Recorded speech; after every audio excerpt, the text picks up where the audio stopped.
Boa noite, boa noite, boa noite, Quarentena People. Estamos aqui para a segunda tentativa da abertura da segunda edição da Harmonica Week. Por que a segunda tentativa?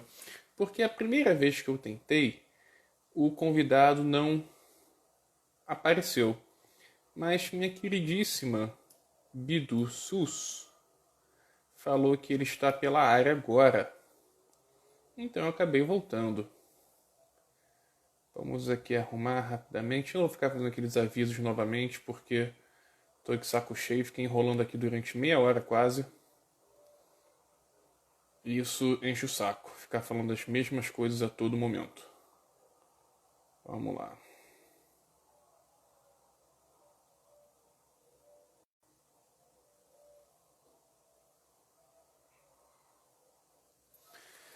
Então, convidado dessa estreia da segunda edição da Harmonica Week é um indiano, Aki Kumar. O Aki Kumar é um indiano, como já falei, que foi para os Estados Unidos.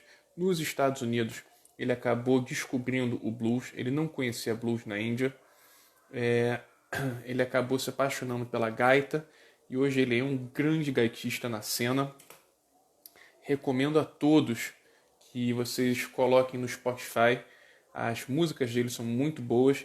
E é engraçado não, é curioso, né? Que ele está fazendo um bom sucesso, né? Nos Estados Unidos, naquela cena californiana. Só que ele canta em indiano, em hindi, né? E é muito bacana. Mr. Aki Kumar is in the house, so I'm gonna call him right now.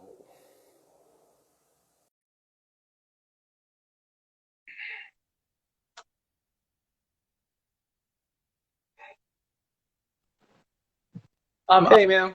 I'm outside the house actually, enjoying a cup of coffee. How are you doing?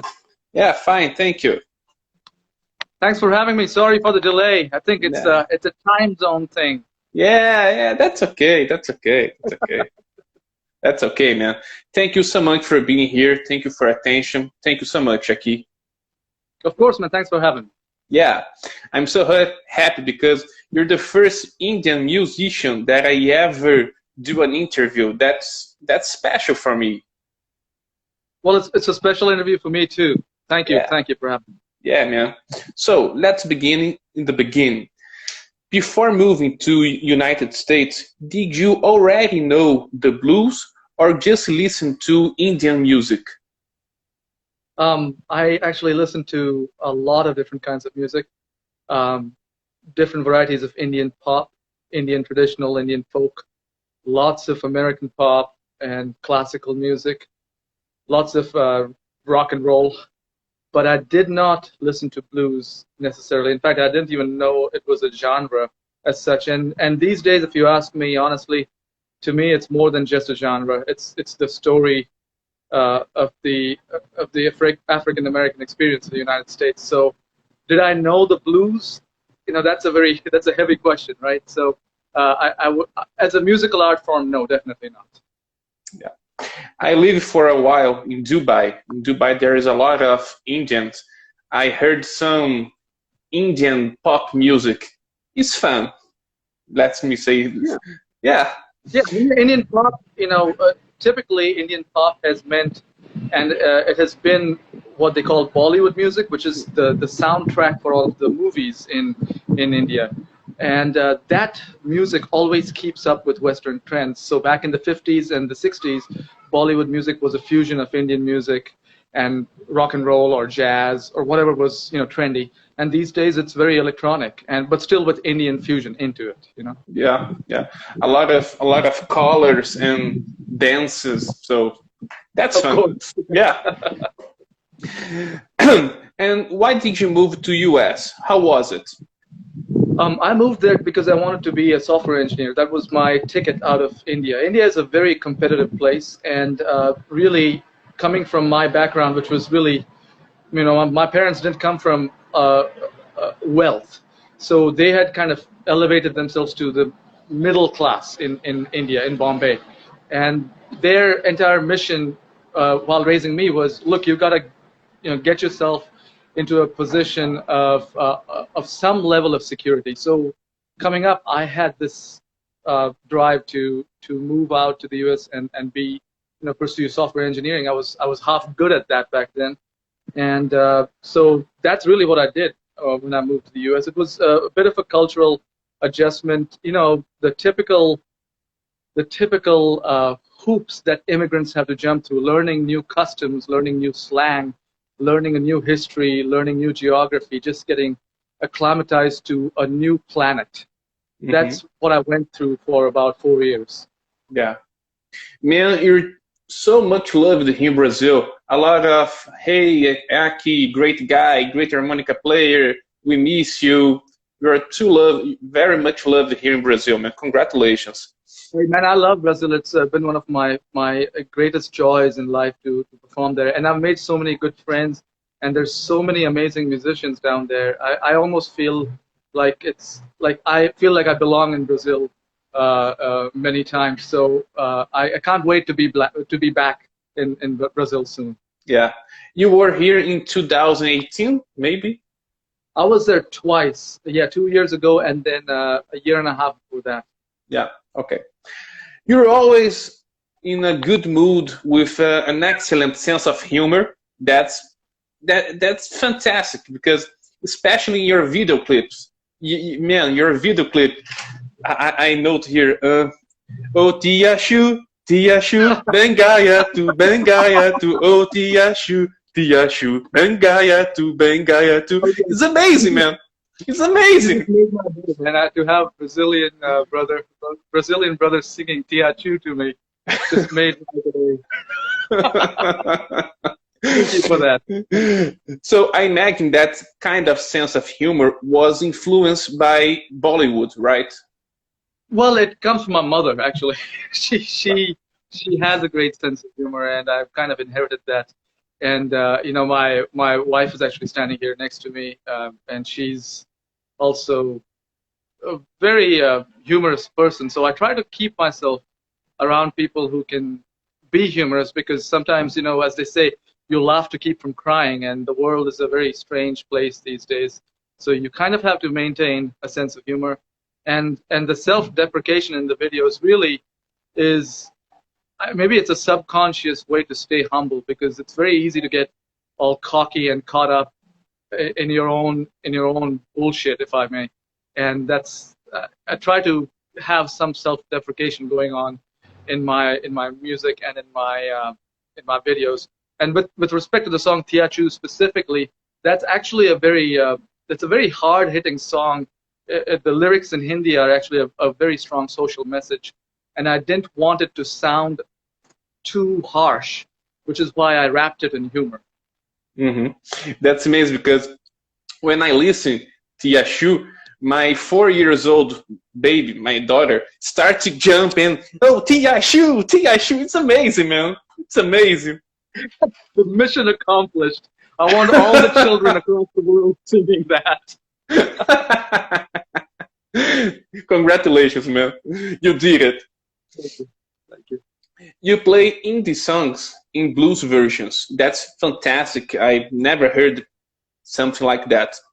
Were you afraid of the reception of American audience? Yeah, I was originally. I shouldn't have to explain it anymore. I mean, you see what's going on in the United States right now. When I started doing that kind of fusion music, it was 5 years ago, and Donald Trump was just starting to run for president. I wasn't very happy about that, and so that was one of the big motivations behind doing that. The audience in the United States is, for this kind of blues music, has been for many decades traditionally older, white, and conservative. So on that front alone, I was a little not sure about whether or not it would be received well. And on the other side, I was also worried that in India, these songs that I was covering, which were classics, standard songs that are really very well loved, they might not like the fact that I'm changing the complexion of those songs by making them blues. So I was a little hesitant, yeah. But at the end, it's all good, right? What's that? At the end, it's all good. Yeah. Actually, it's been more than good, because I released 2 albums of that fusion, Bollywood blues fusion material, and that led me to now having a deal with Sony Music, which is now allowing me to officially release songs like Tiachu in India, which is a big step for me. Yeah, that was a question that I would do, right, but I'll do now. You have signed, as you said, with Sony India, something very rare. I mean, a blues musician signing with a major nowadays, of course. Now, your music is being consumed, listened in India. Yeah, it's a very strange feeling. It's a great feeling. You know, sometimes I feel like I'm an outsider in my own country, which I am, because I've been away from that country for 20 years. So even I'm trying to kind of find my bearings in India and try to figure out the market there. It's a much younger audience. Many of them know about blues music. They don't know maybe what traditional blues sounds like. So I'm kind of like a space alien there, showing up, singing original songs in Hindi, when the market is really used to a lot of auto-tuned electronic pop. Mm-hmm. And I'm also taking some Bollywood covers and spinning them in blues, in a blues way. So it's an experiment. Whether it works or not, I don't know. I'm just happy that I get to do it, get to be the first guy doing it. And if anything good comes from it, I'll go to sleep, go to bed very happy. I'm happy because I'm talking with you, man. Really, I'm very happy. To you too, man. Man, speaking of India, is there a blues scene in India? I wouldn't say a blues scene that's comparable to the blues scene, maybe even in Brazil or in definitely not comparable to the United States. I mean, the blues, you know, the United States is the home for the blues, so there's always going to be a blues scene because all of the music that emerged out of blues, all of the genres came from blues. So that's the blues scene to me, right? But in India, there is now a growing appreciation for blues. Just 2 weeks ago, I ran into this video of these two young guys from a city in Pune, called Pune in India. And, you know, one of the guys was playing Muddy Waters on harp, just nailing it, and another fellow playing piano. And honestly, it just blew my mind. 10 years ago, I would never have seen this happen.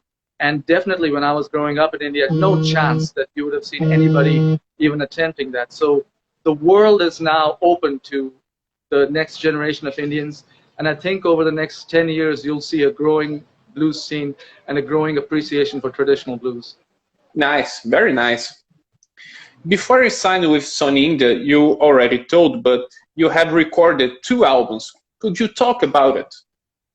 Yeah, the first album was called Aki Goes to Bollywood. It came out in 2016. And a lot of credit goes to my label at the time, Little Village Foundation, which is a non-profit organization that goes and works with kind of unsigned American artists who do folk and blues, but not necessarily roots, basically original voices that don't have major label support. And so Little Village really took a risk in signing me and encouraging me, and they let me do this album, and it turned out to be a really good success.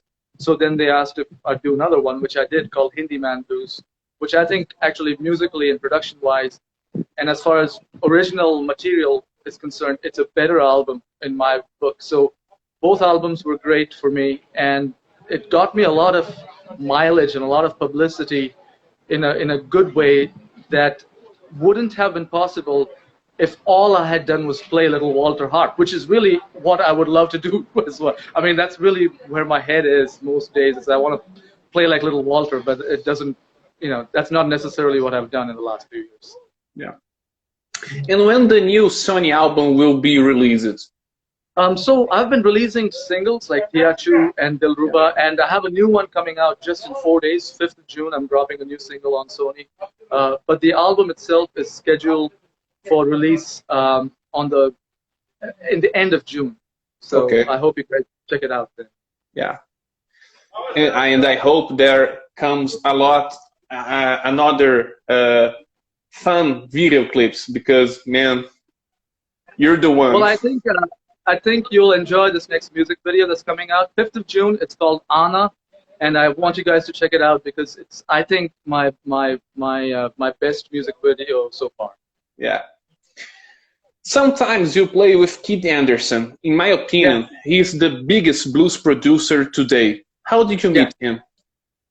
Just from the San Jose scene, when I was just barely starting to play harmonica, which, going back to 2005, 2006, Kid Anderson was already a big deal. He was a really well-respected guitar player, and he's my age. I just turned 40. He's exactly the same age as me, and so he was like the guy. He was the big dog, and is the big dog. So I came up just respecting Kid Anderson, and then we got to know each other. We were friends. I've been in the scene. He's watched me kind of come up from basically being a complete amateur player to now, having some kind of a career, if I may, in the blues. So we've kind of been friends for a number of years, and I also watched his studio grow from basically being a complete just kind of a put-together home studio to now being one of the best production studios in the world.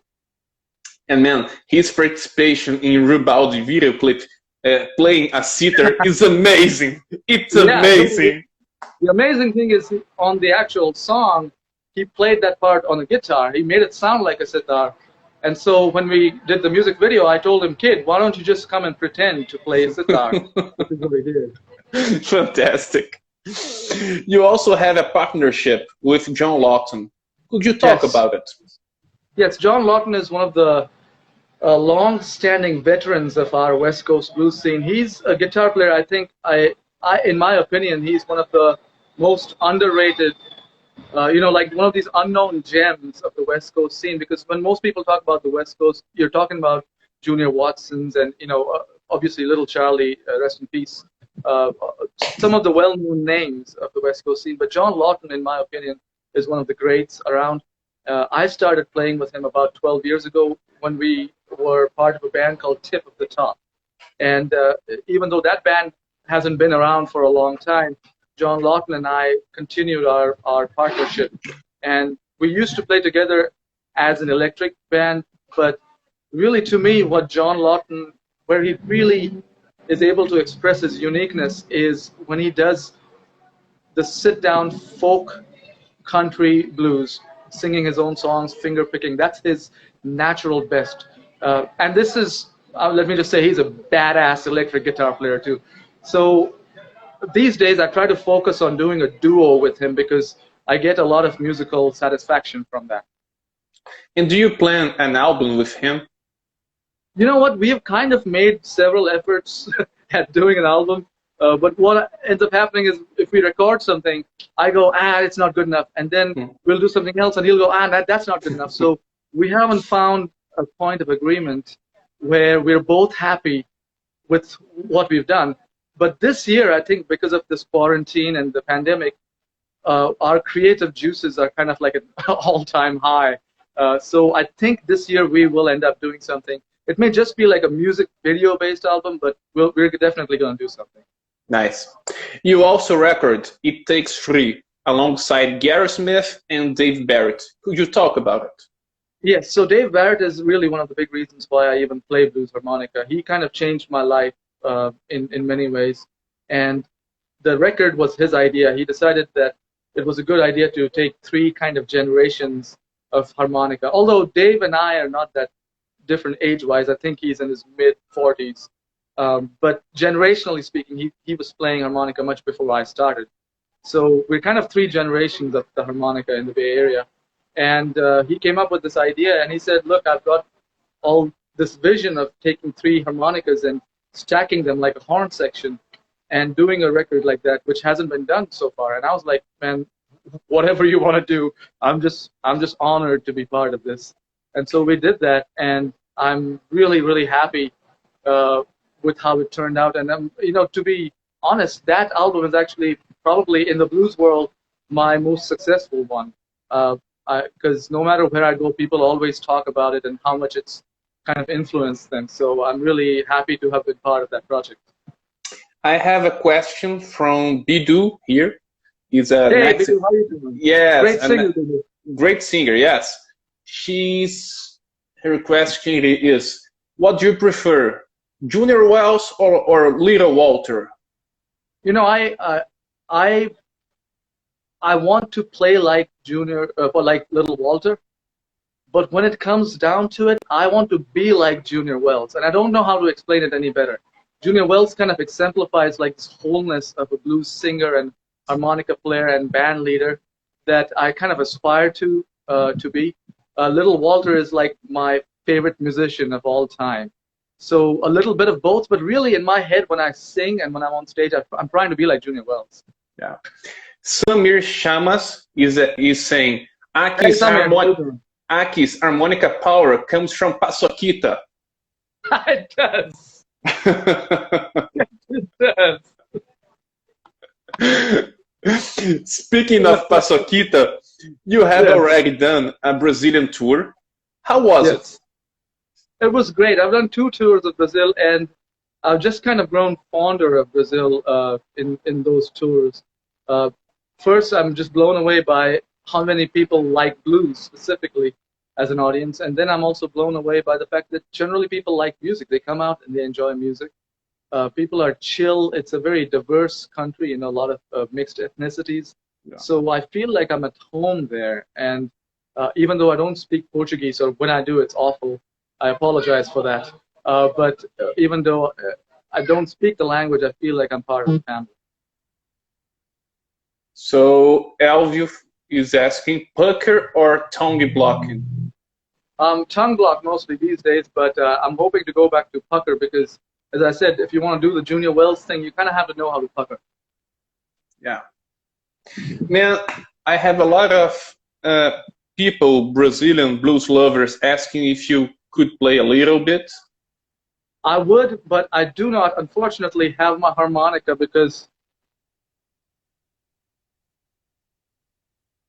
I was on a bike ride. Okay. I was on a bicycle ride just 5 minutes before I joined you. I have to apologize to everybody that waited. Somehow, even though I used to be a software engineer, I put this interview on my calendar as Monday. So I apologize for that. So because I was on a bike ride, unfortunately, I do not have a harmonica. Okay, you don't have a harmonica, but please just sing a little bit of Tia Shu. रिवाजों में तू अटका रस्मों का तू गुलाम फसाया तुझको जिसने करे उसी को सलाम करे उसी को सलाम ओ तिया चू बन गया तू ओ तिया चू बन गया तू Yeah! I sang with Aki Kumar in Hindi. Thank you so much, man. Thank you, brother. Thank you. Man, thank you so much for your attention, for your kindness, for your very fun of sense of humor. Thank you so much, Aki. Thank you, brother. Thank you, man. So much. Thank you so much, pleasure. man. Stay safe, okay? Stay safe, and I'll see you guys in Brazil. You too, man. Thank you so much. Bye-bye. Bye-bye. Pô, gente, que entrevista bacana, cara. Eu cantei em indiano com Aki Kumar, cara. Porra, tô felizaço. Pensava que fosse tomar um bolo. A gente já tava aqui apostando se ia ser o 5º bolo que eu ia tomar nessa quarentena. Não rolou o bolo. Rolou uma entrevista super legal com Aki Kumar. Porra, tô feliz pra caralho, cara. Cantei em indiano com Aki Kumar via live do Instagram, cara. Cara simpaticíssimo, gente boa, respondeu tudo, foi até além. Porra, que cara, gente boa. Olha, vou te falar uma coisa. Começamos bem a 2ª edição da Harmonica Week. Porra, tô muito feliz.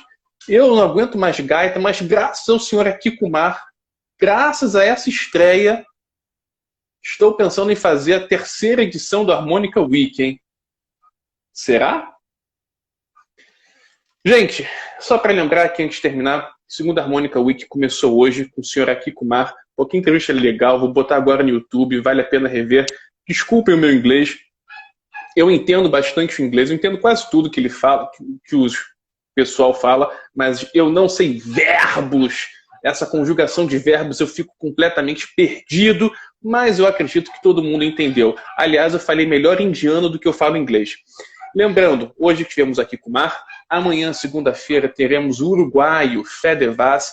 Vejo no IGTV do Coluna Blues Rock o Fede Vaz tocando Vivaldi, é assim de arrepiar a medula óssea.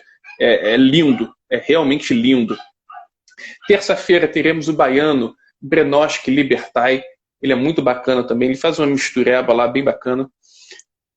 Quarta-feira, já que eu anunciei no vídeo anterior, quando não rolou a entrevista, teremos uma entrevista histórica, não é com gaitista, é com o cantor Billy Price. O Billy Price, ele cantou durante não sei quantos discos, mas ele cantou na banda do Roy Buchanan e outras bandas de rock, blues rock também. O cara é assim sensacional, o cara é histórico.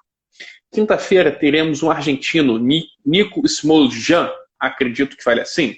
Sexta-feira, Jefferson Gonçalves estará aqui. Nosso Jefferson toca pra caramba.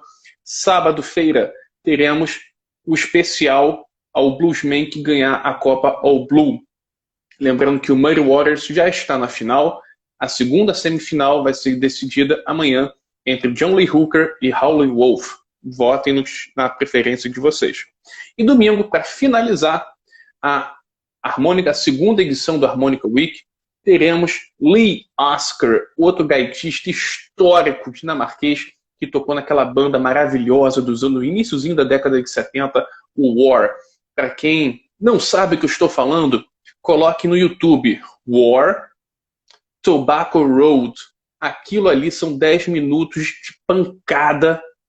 Aquilo ali é heavy metal em forma de funk. Galera, fiquei muito feliz aí que o Aki pôde entrar atrasado, mas entrou e, superou as minhas expectativas. Muito obrigado a vocês que me assistiram na primeira tentativa. Obrigado a vocês que estiveram aqui comigo, enviaram perguntas, comentários também. Obrigadão, gente. Mais uma Harmonica Week se abrindo, iniciando. Vamos que vamos ao longo dessa semana. Fiquem em casa, protejam-se. Fui!